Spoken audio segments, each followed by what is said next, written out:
आज देखेंगे हम राजस्थान के प्रमुख मेले, यानी उसमें जो कक्षा 6 की आपकी बुक है राजस्थान है जिनकी, उसमें दे रखे हैं वो मेले देखेंगे। ज़्यादा गहराई में नहीं जाएंगे। इसमें दे रखे हैं पुष्कर का मेला, जो आपको पता है पुष्कर अजमेर में जहाँ पर कार्तिक माह की पूर्णिमा को एक भव्य मेला आयोजित होता है। इस अवसर पर विशाल बाजार लगता है और देश विदेश यानी सबसे ज़्यादा राजस्थान में अगर किसी मेले में विदेशी पर्यटक आते हैं तो वो आते हैं पुष्कर मेले में। यहाँ अनेक प्रतियोगिताएं भी होती है जिसमें मेलार्थी उत्सव में भाग लेते हैं, यानी जो मेले में आए होते हैं वो। पुष्कर एक सुप्रसिद्ध वर्मा जी का मंदिर है। पुष्कर में झील भी है, पुष्कर में जो आना सागर झील है वो भी क्या है, एक आकर्षण का प्रमुख केंद्र है। इसमें दीपदान सबसे महत्वपूर्ण है, यानी यहाँ पर दीपदान किया जाता है।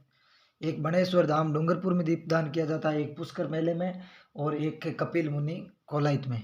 यानी राजस्थान के 3 ऐसे मेले हैं जहाँ पर दीपदान किया जाता है। ये मेला कब भरता है? कार्तिक पूर्णिमा को।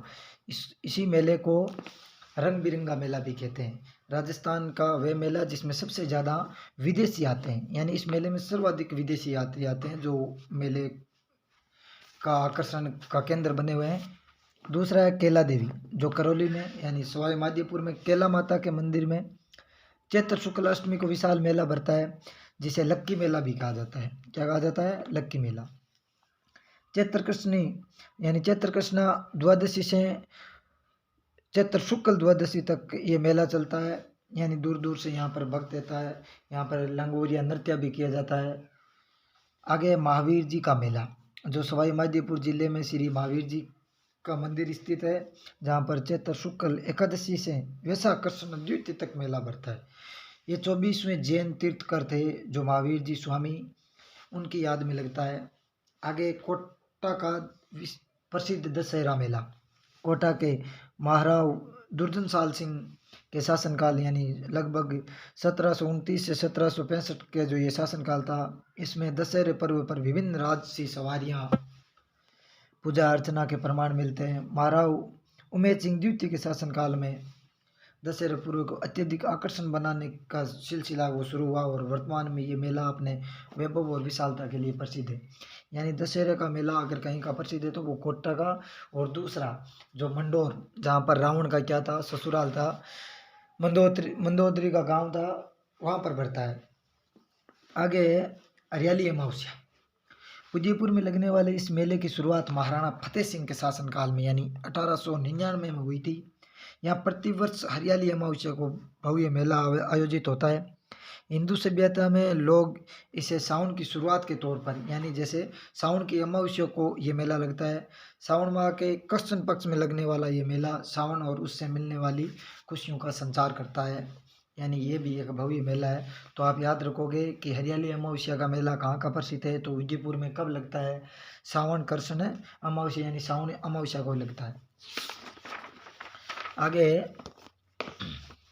ख्वाजा मोइनुद्दीन चिश्ती का उर्स, ये अजमेर में लगता है। ख्वाजा मोइनुद्दीन चिश्ती जो कि ईरान से भारत आए थे, इनको गरीब नवाज के नाम से भी जाना जाता है। अजमेर में उनकी दरगाह बनी है जो पूरे देश के लोगों की आस्था का प्रमुख केंद्र है। इस्लामिक कैलेंडर के रजब माह की 1 से 6 तारीख तक ये अजमेर में उर्स लगता है और ये मेला सर्व धर्म सद्भाव की अनूठी मिसाल माना जाता है, यानी इसमें सभी धर्मों के लोग आते हैं। आगे बनेश्वर डूंगरपुर वाला, ये राजस्थान के आदिवासी समाज का सबसे बड़ा मेला है। माघ पूर्णिमा के अवसर पर डूंगरगढ़ जिले में माई जाकम और सोम तीनों नदियों का जो संगम स्थल है वहाँ पर ये मेला बढ़ता है। इसमें लोग अपने दिवंगत अस्थियाँ यानी जो अपने पूर्वजों की अस्थियाँ हैं, यानी लगभग आदिवासी लोग होते हैं, वो यहाँ पर उन अस्थियों का विसर्जन करते हैं या यहाँ उन इन नदियों में क्या है प्रवाहित करते हैं। आगे करणी माता का मेला, जो देशनोक में बीकानेर जिले के देशनोक में करणी माता के मंदिर में ये मेला आयोजित होता है। करणी माता बीकानेर के जो राठौड़ शासक है उनकी क्या इष्ट देवी है, और इस मंदिर की विशेषता यह है कि यहाँ पर काले और सफ़ेद अत्यधिक चूहे पाए जाते हैं, और जो सफ़ेद चूहा है वो करणी माता का अवतार माना जाता है। करणी माता चारणों की कुल देवी है, ये भी आप ध्यान रखोगे। आगे खाटू श्याम जी का मेला जो सीकर में भरता है, ये एक प्रसिद्ध मेला है और फाल्गुन के शुक्ल पक्ष की 10वीं से द्वादशी तक ये मेला, यानी 10वीं से लेकर 12 तक ये मेला भरता है। फिर बाबा रामदेव जी का मेला जैसलमेर जिले के पोखरण कस्बे के पास रुणीचा नामक जो गांव है वहां पर बढ़ता है। ये भाद्रपद के शुक्ल पक्ष द्वितीया से एकादशी तक इस मेले का आयोजन होता है। इसमें बाबा रामदेव जी का मेला बढ़ता है और राजस्थान में जाने माने लोक देवता है जिनमें सभी धर्मों के लोग इनकी क्या है पूजा अर्चना करते हैं। और मुस्लिम है वो राम सापीर कहते हैं और इनके पगलियों की पूजा की जाती है। आपको भी पता है ये क्या है जो जातिगत भेदभाव है उनको मिटाने के लिए भी जाने जाते हैं, इसीलिए इनकी जो एक डाली बाई का मेला है वो भी यहाँ लगता है, ये भी ध्यान रखोगे। आगे है गलियाकोट का उर्स जो भी डूंगरपुर जिले के सागवाड़ा तहसील के गलियाकोट कस्बे में फखरुद्दीन मौला की मजार है, जिसे मजार ए फकरी के नाम से जाना जाता है। ये दाऊदी समाज या दाऊदी बोहरा समाज की आस्था का बहुत बड़ा केंद्र है। यहाँ के उर्स में सभी वर्गों के लोग बड़ी संख्या में इस मेले में आते हैं और भाग लेते हैं। अन्य मेले भी हैं लेकिन इस किताब में जो दे रखे हैं आपके वो प्रमुख मेले वो ध्यान में रखोगे। अन्य मेलों में इन सभी मेलों के अतिरिक्त राजस्थान में अनेक मेले लगते हैं जिनमें मुख्य रूप से सीकर जिले में जीण माता है, अलवर में भरतरी का मेला लगता है और जयपुर में डिग्गी कल्याण जी का मेला लगता है। परबतसर नागौर में तेजा जी का विशाल मेला लगता है जो कि सबसे बड़ा पशु मेला है। बाड़मेर में गोगा जी का मेला भी प्रसिद्ध है। और वैसे तो प्रत्येक गांव कस्बे यानी राजस्थान में हर जगह मेले लगते ही हैं। और भी है जैसे जीण माता का मेला है। और आगे देखो राजस्थान के लोक देवता और संत यानी इस किताब में दे रखे हैं उतने पढ़ रहे हैं, बाकी पाठ संख्या 2 नंबर में आ जाएगा। गोगा जी यानी आपको पता है राजस्थान में प्रमुख 5 पीर यानी कि राजस्थान के 5 पीरों में आते हैं रामदेव जी, हड़बू जी, मेहा जी और गोगा जी, पाबू जी। गोगा जी चौहान शासक के गोरखनाथ जी से यानी ये चौहान शासक थे और गोरखनाथ जी से प्रभावित थे। भाद्रपद कृष्ण नवमी को गोगा नवमी के रूप में मनाया जाता है और इस दिन गोगा जी की पूजा अर्चना की जाती है और गोगा मेड़ी हनुमानगढ़ में मेले भरते हैं। महीने भर तक ये मेला चलता है।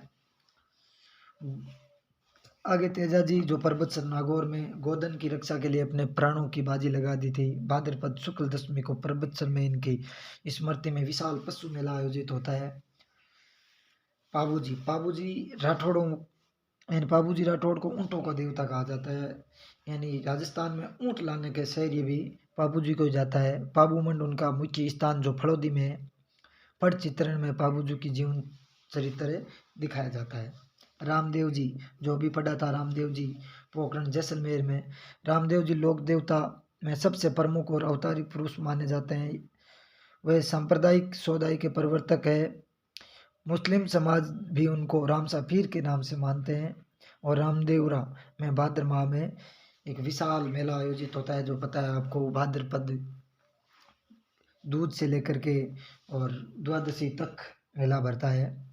सबसे इनके अतिरिक्त भी है जो मलिनाथ जी, देवनारायण जी, हरबू जी ये भी राजस्थान के प्रमुख लोक देवताओं में माना जाता है। और संतों में देखो आप मीराबाई का जन्म मेड़तिया राठौड़ वंश में कुकड़ी ग्राम मेड़ता में हुआ था। भक्तिमती मीराबाई का विवाह मेड़ता के सिसोदिया वंश के महाराणा कुमार भोजराज के साथ हुआ था जो कि खानवा के युद्ध में वीरगति को प्राप्त हो गए थे। बचपन से ही कृष्ण भक्ति में मीरा का मन रम गया था और मीराबाई के विवाह के कुछ समय पश्चात ही जो उनके पति है उनका क्या है निधन हो गया था जो खानवा के युद्ध में हुआ था।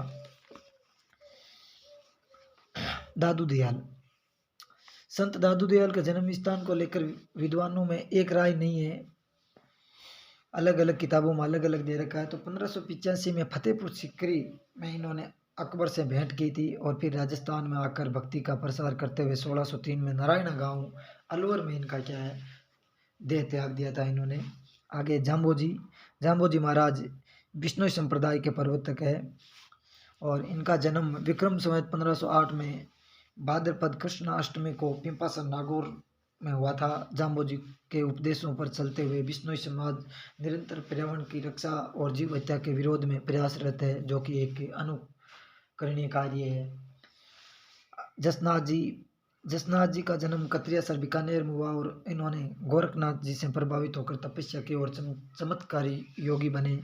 जसनाथ जी जाम्बोजी है वो बिश्नोई यानी 29 धर्मों को मानते हैं और जसनाथ जी है जो इनका क्या अग्नि नृत्य प्रसिद्ध है, वो भी कहाँ का, बीकानेर का। अग्नि नृत्य किन के लिए, किस संत के लिए या किस के लिए किया जाता है, तो वो जसनाथ जी। आगे सरदानाथ जी, राजस्थान के शेखावाटी क्षेत्र में संत सरदानाथ जी स्वयं शिक्षित न होते हुए भी जन जन में शिक्षा की जो अलग जगह वो एक प्रसिद्ध है, ये उल्लेखनीय है। इन्होंने अपरिग्रहित समता और चरित्र निर्माण की शिक्षा प्रदान की।